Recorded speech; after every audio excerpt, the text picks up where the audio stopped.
finishes off in style. A magnificent strike into the crowd. வணக்கம் நண்பர்களே, welcome to my channel cocktail furious. Welcome to my T20 world cup special. இந்த வருஷம் 2024 T20 world cup ஸ்பெஷலாக தான் இருக்க போது, அதில் எந்த டவுட்டுமே கிடையாது. ஸோ இப்போ எந்த மேட்சோட ரிவ்யூ நம்ம பார்க்க போறோம்னா, match 5 between Afghanistan versus Uganda at Guyana. So இந்த மேட்ச் வந்து ஆப்கானிஸ்தான் வந்து பார்த்தீங்கன்னா 125 ரன்ஸ் வித்தியாசத்தில் சும்மா தரமாக வின் பண்ணிட்டாங்க மக்களே. ஸோ 2 பாயிண்ட்ஸ் மட்டும் இல்லை, நல்லா ஞாபகம் வச்சுக்கோங்க, அவங்க ரன் ரேட் எங்கேயோ போயிடுச்சு. அவங்களோட குரூப் சி உங்களுக்கு நல்லா தெரியும், it's tough group. Group D தான் இருக்கிறதுல டஃப். அதுக்கப்புறம் டஃப் நம்ம எடுத்துக்கிட்டோம்னா குரூப் சி, பிகாஸ் அவங்க குரூப்ல வெஸ்ட் இண்டீஸ், நியூசிலாந்து இருக்காங்க, இப்போ ஆப்கானிஸ்தான் இருக்காங்க, then Uganda and Papua New Guinea. So இந்த 2 பாயிண்ட்ஸ் ரொம்ப ரொம்ப குரூஷலா வந்து அமையுது. ஸோ வெஸ்ட் இண்டீஸ் 2 பாயிண்ட்ஸ் எடுத்துட்டாங்க, ஆப்கானிஸ்தான் பயங்கரமான ரன் ரேட்டோட ஒரு 2 பாயிண்ட்ஸ் எடுத்துட்டாங்க. இப்போ நியூசிலாந்து தான் வந்து பாத்தீங்கன்னா அந்த சின்ன ஒரு ப்ரெஷர் இருக்கு அந்த 2 பாயிண்ட்ஸ் எடுக்கிறது. ஸோ ரன் ரேட்டும் ஒரு மிகப்பெரிய ஃபேக்டரா வந்து அமைய போது இந்த குரூப் ஸ்டேஜஸ்ன்றது கிளியரா தெரியுது. ஸோ இந்த மேட்சை பத்தி பேசணும்னா கண்டிப்பா ஆப்கானிஸ்தானோட டாமினன்ஸை பத்தி தாங்க நம்ம டிஸ்கஸ் பண்ண முடியும். உகாண்டா அவங்களோட முதல் மேட்ச் விளையாடுறாங்க ஒரு ஐசிசி டோர்னமெண்ட்ல. ஸோ அதனால கத்துக்குட்டி, அதனால அவங்கள பத்தி நம்ம ரொம்பவும் கிரிட்டிசைஸ் பண்ண முடியாது. ஏன்னா அந்த நர்வ்ஸ் அதெல்லாம் அதிகமாவே இருந்ததுங்க. ஃபர்ஸ்ட் மேட்ச் விளையாடுறாங்க, கொஞ்சம் நர்வஸா இருக்கும், எப்படி நம்ம அப்ரோச் பண்ண போறோம் ஒரு இன்டர்நேஷனல் கிரிக்கெட்டை. அதுவும் வந்து ஆப்கானிஸ்தான் மாதிரி ஒரு டெஸ்ட் பிளேயிங் நேஷன் நிறைய ப்ரூவ் பண்ணிருக்காங்க. 50 ஓவர்ஸ் வேர்ல்ட் கப்ல பெரிய பெரிய டீம்லாம் அடிச்சிருக்காங்க. 20 ஓவர்ஸ்லயும் வந்து பாத்தீங்கன்னா பெரிய பெரிய டீம்லாம் அடிச்சிருக்காங்க. அப்படின்னும் போது அவங்கள பொறுத்தவரைக்கும் Afghanistan itself is a very superior team. And அதை தான் எக்ஸாக்ட்லி ஆப்கானிஸ்தானும் காமிச்சாங்க. எனக்கு ஆக்சுவலா பர்சனலா பிடிச்சிருந்ததுங்க அது வே ஆப்கானிஸ்தான் டாமினேட் பண்ணது. நீங்க ஒரு அசோசியேட் டீமோட விளையாடுறீங்கன்னா ஆப்வியஸ்லி நீங்க வந்து ஒரு லெவல் ஒரு ஸ்டேஜுக்கு போயிட்டீங்கன்னா கண்டிப்பா நீங்க டாமினேட் பண்ணணும். அதை தான் ஆப்கானிஸ்தான் பண்ணாங்க. Because they know really that அவங்களோட குரூப்ல run rate is going to be a big factor. So 125 runs வித்தியாசத்தில் வின் பண்ணதெல்லாம் ஹியூஜ் அட்வான்டேஜ் ஃபார் ஆப்கானிஸ்தான் மக்களே.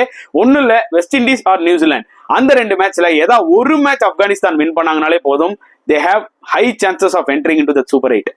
சீரியஸா நான் சொல்றேன். ஸோ எனிவேஸ் இந்த மேட்ச் பத்தி சொல்லணும்னா, டாஸ் வின் பண்ணி பவுலிங் எடுத்தாங்க உகாண்டா.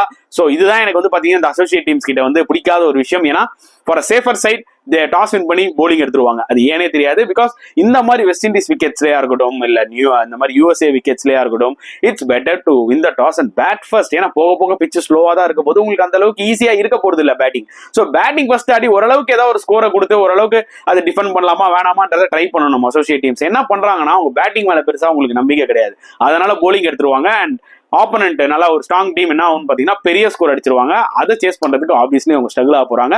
அண்ட் பாதி ரன் அடிக்கவே ஸ்ட்ரகிள் ஆக போறாங்கன்னு சொல்ல முடியும். அதுதான் எக்ஸாக்ட்லி நடந்துச்சு. ஆப்கானிஸ்தான் 183 for 5 போஸ்ட் பண்ணாங்க. அதுக்கு முக்கியமான கிரெடிட் ஆப்கானிஸ்தானுக்கு 2 ஓபனர்ஸ்க்கு நம்ம கொடுத்தே ஆகணும் மக்களே. Gurbaz and Ibrahim Zadran 154 runs opening partnership சூப்பரா விளாண்டாங்க. குர்பாஸ் ஒரு பக்கம் 78 அடிச்சாரு அண்ட் இப்ராஹிம் சத்ரான் 70 அடிச்சாரு. நான் கூட ஒரு ஸ்டேஜ்ல பார்க்கும்போது ஓகே 2 பேர்ல யாராவது 100 போடுவாங்க போல இருக்கு இன்னைக்கு கன்ஃபார்மா அப்படின்ற மாதிரி நினைச்சேன். பட் அன்பார்ச்சுனேட்லி 2 பேருமே வந்து டக்கு டக்குன்னு அவுட் ஆயிட்டாங்க. அதுக்கப்புறம் மிடில் ஆர்டர் வந்து பாத்தீங்கன்னா கொஞ்சம் கொலாப்ஸ்ன்னு சொல்லலாம். ஏன்னா பிச்சு கொஞ்சம் ஸ்லோ ஆரம்பிச்சது. ஸோ அதுக்கு தான் நான் ஹியூஜ் கிரெடிட் சத்ரானுக்கும் குர்பாஸ்க்கும் ஏன் கொடுப்பேன்னா, அவங்க வந்து ஓரளவுக்கு அந்த பவர் பிளேவை நல்லா யூஸ் பண்றாங்க. பால்ல அந்த ஒரு சின்ன ஷைனஸ் இருக்கும் போதே டக்கு டக்குன்னு நல்லா ஸ்கோர் பண்ணிட்டாங்க 10 ரன்ஸ்க்கு மேல ரன் ரேட்டோட. ஏன்னா last 5 overs obviously it was very difficult to score. Slower பால்ஸ்லாம் வந்து பாத்தீங்கன்னா டைம் பண்ண முடியல கயானா விக்கெட்ல. அதனால 183 இஸ் a massive score. என்ன பொறுத்தவரைக்கும் இட்ஸ் 160 விக்கெட். பட் ஓபனர்ஸ் அந்த லெவல்ல விளையாடுறதுனால உகாண்டாவோட குவாலிட்டி ஆஃப் போலிங்கும் ஒரு கைண்ட் ஆஃப் ரீசன். ஸோ இதனால பாத்தீங்கன்னா தே கேன் ஸ்கோர் 183 அடிக்க முடிஞ்சது அவங்களால எப்படியோ. அண்ட் உகாண்டா போலர்ஸ்க்கு நம்ம கொஞ்சம் கிரெடிட் கொடுக்கலாம் மக்களே. ஏன்னா ஃபர்ஸ்ட் 15 ஓவர்ஸ் நம்ம காட்டிட்டாங்க ஓபனர்ஸ். லாஸ்ட் 5 ஓவர்ஸ் வந்து பாத்தீங்கன்னா கொஞ்சம் கண்டிப்பா எஃபர்ட் போட்டாங்க. மபாசா அவர் தான் வந்து உகாண்டா கேப்டன். அவர் போலிங் நல்லா போட்டார். 4 overs 21 runs போட்டு 2 wickets. அப்புறம் கெவாட்டா அப்படின்ற ஒரு ஃபாஸ்ட் போலர், அவரும் 4 overs 25 runs 1 wicket, அவரும் நல்லா போட்டாரு. மற்ற போலர்ஸ்லாம் எல்லாருமே கொஞ்சம் அடி வாங்கினாரா சொல்ல முடியும். ஒரு கைண்ட் ஆஃப் எக்ஸ்பீரியன்ஸ் இது உகாண்டாக்கு டெஃபினட்டா. ஒண்ணுமே இருக்க போகுது, ஒண்ணுமே ஒரு 3 மேட்ச் அவங்க விளையாட போறாங்க. we have to wait and see. And சேசிங்லாம் ஆப்வியஸ்லி எனக்கு கன்ஃபார்மா தெரிஞ்சது they are going to struggle னு. பட் 58 ஆல் அவுட் ஆவாங்கன்னு எதிர்பார்க்கல. அட்லீஸ்ட் ஒரு 100 ரன் அடிப்பாங்கன்ற மாதிரி ஒரு எக்ஸ்பெக்டேஷன்ஸோட மேட்சை பார்த்தேன். அன்பார்ச்சுனேட்லி எப்படி பேட்டிங்ல ஓபனர்ஸ் டாமினேட் பண்ணாங்களோ அங்க ஆப்கானிஸ்தான் போலர்ஸ் வந்து டாமினேட் பண்ணிட்டாங்க. Because they have a quality bowling attack. நீங்க ஆப்கானிஸ்தானோட பேட்டிங்கும் போலிங் எடுத்து வச்சீங்கன்னா எது பெஸ்ட்னு கேட்டீங்கன்னா கண்டிப்பா உங்களோட போலிங்கை தான் நம்ம சொல்ல போறோம். அதுக்கேற்ற மாதிரி ஃபசல் ஃபரூக்கி சூப்பரா போட்டு 5 விக்கெட் எடுத்தாரு. நல்லா ஸ்விங் பண்ணாரு. ஃபர்ஸ்ட் ஓவர்லேயே வந்து பாத்தீங்கன்னா பேக் டு பேக் விக்கெட்ஸ் எடுத்தாரு. அது ஒரு மிகப்பெரிய அட்வான்டேஜ். ஒரு லெஃப்ட் ஆர்ம் சீமர் பால நல்லா உள்ள வெளியில ஸ்விங் எடுக்கிறாருன்னா அது ஒரு மிகப்பெரிய ஒரு அட்வான்டேஜா தான் இருக்க போகுது ஒரு டீமுக்கு. அண்ட் அவர் நல்லா போட்டாரு. கேப்டன் ரஷீத் கானும் சூப்பரா போட்டு 2 விக்கெட்ஸ் எடுத்தாரு. So we have to give credit to Afghanistan for showing their dominance against associate nation. Anyways, they will be very happy with super victory.